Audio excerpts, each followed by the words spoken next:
ஹே bikers, இப்போ நம்மகிட்ட ஒரு புது ப்ராடக்ட் வந்திருக்கு. 22 டைப் மேஜிக் ஹார்ன் தான் வந்திருக்கு. ஸோ இது நிறைய பேர் டிமாண்ட்ல கேட்டுட்டு இருந்தீங்க, எங்கேயுமே கிடைக்க மாட்டேங்குதுன்னு சொல்லி. ஸோ இது நம்மகிட்ட வந்து ஒரு 5 பீஸ் ஸ்டாக் இருக்கு. ஸோ வேணுங்கிறவங்க சீக்கிரம் பண்ணி கார், பைக் எல்லாத்துக்கும் யூஸ் பண்ணிக்கலாம், ஆட்டோ எல்லாத்துக்கும் யூஸ் பண்ணிக்கலாம்.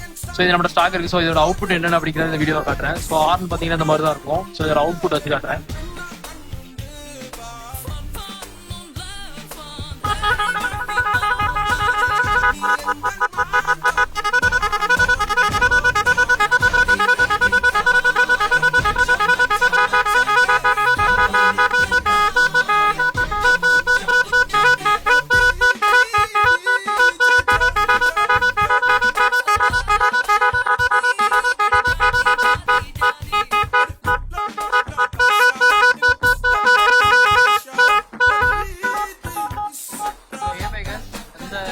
ஹார்னோட அவுட்புட் இந்த மாதிரி தான் இருக்கும். ஸோ இந்த ஹார்ன் வேணுங்கிறவங்க சீக்கிரமே டிஎம் பண்ணுங்க, இல்லை வாட்ஸ்அப்ல மெசேஜ் பண்ணுங்க, உங்களோட ஆர்டர் பிளேஸ் பண்ணிக்கலாம். ஆல் ஓவர் இந்தியா ஷிப்பிங் அவைலபிளா இருக்கு. கேஷ் ஆன் டெலிவரி கிடையாது. ஸோ சீக்கிரமே ஆர்டர் பண்ணிக்கோங்க. 5 பீஸ் ஒன்லி லெஃப்ட்.